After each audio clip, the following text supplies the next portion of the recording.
ನೋಡಿ, ಏನೇ ಮಾಡಿದ್ರು ಕೂಡ ಕಾನೂನು ಮೀರಿ ಯಾರು ಮಾಡೋಕ್ಕಾಗಲ್ಲ. ಎಲೆಕ್ಷನ್ ಕಮಿಷನ್ ಅವ್ರದ್ದು ಅಬ್ಸರ್ವರ್ಸ್ ಇರ್ತಾರೆ. ಅವ್ರ ಅಂಥದ್ದೇನಾದರೂ ಕ್ರಿಯಾಲೋಪ ಆಗಿದ್ರೆ ಅಥವಾ ಬೇರೆ ರೀತಿಯಾದಂಥ ಲೋಪಗಳಾಗಿದ್ದರೆ ಅವ್ರು ಆ್ಯಕ್ಷನ್ ತೊಗೋಬೋದು. ಈಗ ಜನರಲ್ಲಿ ಇವತ್ತು ಆತಂಕ ಇದೆ, ಸಂಶಯ ಇದೆ, ಈ ಇಡೀ ಪ್ರಕ್ರಿಯೆ ಬಗ್ಗೆ ಒಂದು ಅನುಮಾನ ಇದೆ ಅಂದರೆ ಜವಾಬ್ದಾರಿ ಯಾರು? ರಾಜ್ಯ ಸರ್ಕಾರನ. ಬ್ಯಾಕ್ವರ್ಡ್ ಸಮಾಜದವರು ಒಂದು ಅವ್ರದ್ದೇ ಸಮುದಾಯ ಭವನಗಳಲ್ಲಿ ಸೇರ್ಕೊಂಡು ಹಿಂಗೆ ಈ ಪ್ರಕ್ರಿಯೆ ಬಗ್ಗೆ ಜಾಗೃತಿ ಮೂಡಿಸ್ತಾಯಿದ್ರು. ಅವ್ರ ಹತ್ರ ಏನು ಫಾರ್ಮ್ಸು ಡೌನ್ಲೋಡ್ ಮಾಡ್ಕೊಂಡು ಅಲ್ಲೇ ಹಂಚ್ತಾಯಿದ್ರು. ಅದಕ್ಕೇನಂತೀರ? ಆತಂಕ ಯಾರಿಗಿರೋದು ಈಗ? ಅಲ್ಪಸಂಖ್ಯಾತರಿಗೆ, ದಲಿತರಿಗೆ, ಹಿಂದುಳಿದ ವರ್ಗದವರಿಗೆ, ಆರ್ಥಿಕವಾಗಿ ಹಿಂದುಳಿದ ಮೇಲ್ವರ್ಗದವರಿಗೆ ಭಾಳ ಸ್ಪಷ್ಟವಾಗಿ ನಮ್ಮ ಕ್ಯಾಬಿನೆಟ್ ನೋಟ್ನಲ್ಲಿ ಅಥವಾ ಮನವಿನಲ್ಲಿ ಏನಿದೆ? First line, we are not against revision of voter list of any kind. ಈ ಆತಂಕ ಸೃಷ್ಟಿ ಮಾಡ್ತಾರೆ ಅದು ರಾಜ್ಯ ಸರ್ಕಾರಗಳ, ಕಾಂಗ್ರೆಸ್ ಪಕ್ಷನ. ವಾಟ್ ಈಸ್ ಎಲೆಕ್ಷನ್ ಕಮಿಷನ್ ಅವ್ರು ಏನು ಕತೆ ಕಾಯ್ತಾ ಇದ್ದಾರಾ? ಅವ್ರದ್ದು ತಾನೇ ಜವಾಬ್ದಾರಿ. ನೋಡಿ, ಏನೇ ಮಾಡಿದ್ರು ಕೂಡ ಕಾನೂನು ಮೀರಿ ಯಾರು ಮಾಡೋಕ್ಕಾಗಲ್ಲ. ಎಲೆಕ್ಷನ್ ಕಮಿಷನ್ ಅವ್ರದ್ದು ಅಬ್ಸರ್ವರ್ಸ್ ಇರ್ತಾರೆ. ಅವ್ರ ಅಂಥದ್ದೇನಾದರೂ ಕ್ರಿಯಾಲೋಪ ಆಗಿದ್ದರೆ ಅಥವಾ ಬೇರೆ ರೀತಿಯಾದಂಥ ಲೋಪಗಳಾಗಿದ್ದರೆ ಅವ್ರು ಆ್ಯಕ್ಷನ್ ತೊಗೋಬೋದು.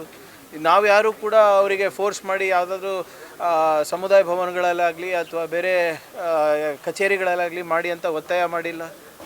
ಈಗ ಅವರ ಆತಂಕ ಇರೋದು ಜನರಲ್ಲಿ ನಿಜ. ಅದಕ್ಕೆ ಅಲ್ವಾ ನಾವು ಹೇಳಿರೋದು ಕ್ಯಾಬಿನೆಟ್ನಲ್ಲಿ 12 ಪ್ರಶ್ನೆಗಳನ್ನು ಕೇಳಿದ್ದೀವಿ. ಇದೆಲ್ಲನೂ ಗೊಂದಲ ನಿವಾರಿಸ್ಬಿಟ್ಟು SIR ಮಾಡಿ ಅಂತ. ಇದಕ್ಕೆ ಯಾರು ಹೊಣೆಗಾರರು? ಈಗ ಜನರಲ್ಲಿ ಇವತ್ತು ಆತಂಕ ಇದೆ, ಸಂಶಯ ಇದೆ, ಈ ಇಡೀ ಪ್ರಕ್ರಿಯೆ ಬಗ್ಗೆ ಒಂದು ಅನುಮಾನ ಇದೆ ಅಂದರೆ ಜವಾಬ್ದಾರಿ ಯಾರು? ರಾಜ್ಯ ಸರ್ಕಾರನ. ರೂಲ್ಸ್ ನಾವು ಮಾಡ್ತೀವಾ? ಲಾಜಿಕಲ್ ಡಿಸ್ಕ್ರಿಪೆನ್ಸಿ ಅಂದರೆ ಏನು ಅಂತ ಕೇಳಿದ್ರೆ ಅವ್ರ ಹತ್ರನೇ ಉತ್ತರ ಇಲ್ಲ. BLOಗಳಿಗೆ ರಾಜ್ಯ ಸರ್ಕಾರ ಹೇಳಿ ಈ ಥರ ಮಾಡಿಸ್ತಿದೆ.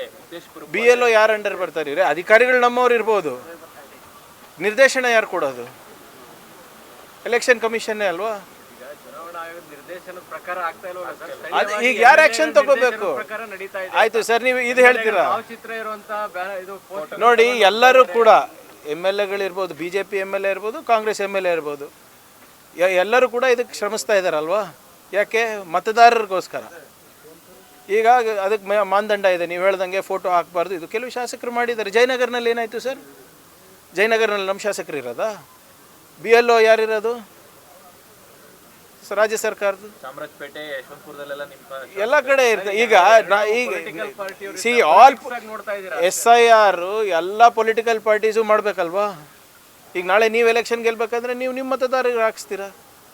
That is what is called a revision of ಏನು ಇದು ವೋಟರ್ ಲಿಸ್ಟು. ಒಂದು ಸಮುದಾಯದ ಮಸೀದಿಗಳಲ್ಲಿ ಒಂದು ಸಮುದಾಯದ. ಈಗ ನಮ್ಮ ಕಡೆ ಮೊನ್ನೆ ನನಗೆ ಮಾಹಿತಿ ಪ್ರಕಾರ ಬಂದಾಗ ಎಲ್ಲ ಒಂದು ನಮ್ಮ ಬ್ಯಾಕ್ವರ್ಡ್ ಸಮಾಜದವರು ಒಂದು ಅವ್ರದ್ದೇ ಸಮುದಾಯ ಭವನಗಳಲ್ಲಿ ಸೇರ್ಕೊಂಡು ಹಿಂಗೆ ಈ ಪ್ರಕ್ರಿಯೆ ಬಗ್ಗೆ ಜಾಗೃತಿ ಮೂಡಿಸ್ತಾಯಿದ್ರು. ಅವ್ರ ಹತ್ರ ಏನು ಫಾರ್ಮ್ಸು ಡೌನ್ಲೋಡ್ ಮಾಡ್ಕೊಂಡು ಅಲ್ಲೇ ಹಂಚ್ತಾಯಿದ್ರು. ಅದಕ್ಕೇನಂತೀರಾ? ಆತಂಕ ಯಾರಿಗಿರೋದು ಈಗ? ಅಲ್ಪಸಂಖ್ಯಾತರಿಗೆ, ದಲಿತರಿಗೆ, ಹಿಂದುಳಿದ ವರ್ಗದವರಿಗೆ, ಆರ್ಥಿಕವಾಗಿ ಹಿಂದುಳಿದ ಮೇಲ್ವರ್ಗದವರಿಗೆ. ಈಗ ಮಧ್ಯಪ್ರದೇಶನಲ್ಲಿರ್ಬೋದು, ನಿಮ್ಮ ನಿಮ್ಮ ಬಿಹಾರಲ್ಲಿರ್ಬೋದು ಮತ್ತು ಬೆಂಗಾಲ್ನಲ್ಲಿರ್ಬೋದು, ರಾಜ್ಯ ಸರ್ಕಾರ ಏನಂತ ಹೇಳಿದ್ದಾರೆ? ಯಾರು SIRನಲ್ಲಿ ಪಟ್ಟಿನಲ್ಲಿದ್ದಾರೆ ಅವ್ರಿಗೆ ಮಾತ್ರ ನಾವು ಆದ್ಯತೆಯನ್ನು ಕೊಡ್ತೀವಿ ರಾಜ್ಯ ಸರ್ಕಾರ ಯೋಜನೆ ಮತ್ತು ಕೇಂದ್ರ ಸರ್ಕಾರ ಯೋಜನೆಗಳಲ್ಲಿ. ಆತಂಕ ಹುಟ್ಟೋದಿಲ್ವಾ? ಇದನ್ನು ನಿವಾರಣೆ ಮಾಡಬೇಕಾಗಿರೋದು ಯಾರು? ಈಗ ನಾವು ಹೋಗಿ ಅಲ್ಲಿಗೆ ಚೀಫ್ ಎಲೆಕ್ಷನ್ ಕಮಿಷನರ್ ಹತ್ರ ಟೈಮ್ ಕೇಳಿದ್ರೆ ಟೈಮ್ ಕೊಡಲ್ಲ ಅಂದರೆ ನಾವೇನು ಮಾಡಬೇಕು ಸರ್? ಕುಮಾರಸ್ವಾಮಿ, ಶೋಭಾ ಕರಂದ್ಲಾಜೆ ಅವರು ಆರೋಪ ಮಾಡಿದ್ರು ಸೆಂಟ್ರಿಂದಾನೇ ಮಾನಿಟರ್ ಆಗಬೇಕು ಕರ್ನಾಟಕದಲ್ಲಿ. ಮಾಡಿ ಅಪ್ಪ, ನಿಮ್ಮ ಕೈಲೇ ಇದೆ ಅಲ್ಲ. ಈಗ ಶೋಭಾ ಕರಂದ್ಲಾಜೆ ಅವ್ರು ಯಾವ ಪಾರ್ಟಿ ಗುರು? ಯಾರು ಕೇಂದ್ರದಲ್ಲಿರೋದು? BJP. ಮಾಡಿಸಿ, ಯಾರು ಬೇಡ ಅಂದಿದ್ದಾರೆ? ಪಾರದರ್ಶಕವಾಗಿ ಮಾಡಿ ಅಂತ ಹೇಳ್ತಾ ಇರೋದಲ್ಲ ನಾವು ಕೂಡ. ಭಾಳ ಸ್ಪಷ್ಟವಾಗಿ ನಮ್ಮ ಕ್ಯಾಬಿನೆಟ್ ನೋಟ್ನಲ್ಲಿ ಅಥವಾ ಮನವಿನಲ್ಲಿ ಏನಿದೆ? First line, we are not against revision of voter list of any kind. ಇದನ್ನು ಅವ್ರು ಮಾಡಲೇಬೇಕು. ಇದೇ ಅವ್ರ ಕೆಲಸ, ಎಲೆಕ್ಷನ್ ಕಮಿಷನ್ ಕೆಲಸ. ಒಂದು ಒಳ್ಳೆ ಮತದಾರರ ಪಟ್ಟಿ ಕೊಡಬೇಕು, ಚುನಾವಣೆ ಸರಿಯಾಗಿ ನಡೆಸಬೇಕು. ಇದು ಬಿಟ್ಟರೆ ಬೇರೆದೇನು ಕೆಲಸ ಇಲ್ಲ ಅವ್ರದ್ದು. ಪಾರದರ್ಶಕವಾಗಿ ನಡೆಸ್ರಿ, ನಮ್ಮ ನಾಗರಿಕರನ್ನು ಇನ್ಕ್ಲೂಡ್ ಮಾಡಿ, ಯಾರು ನಾನು ಮತದಾನದ ಹಕ್ಕಿಂದ ದೂರ ಇಡಬೇಡಿ.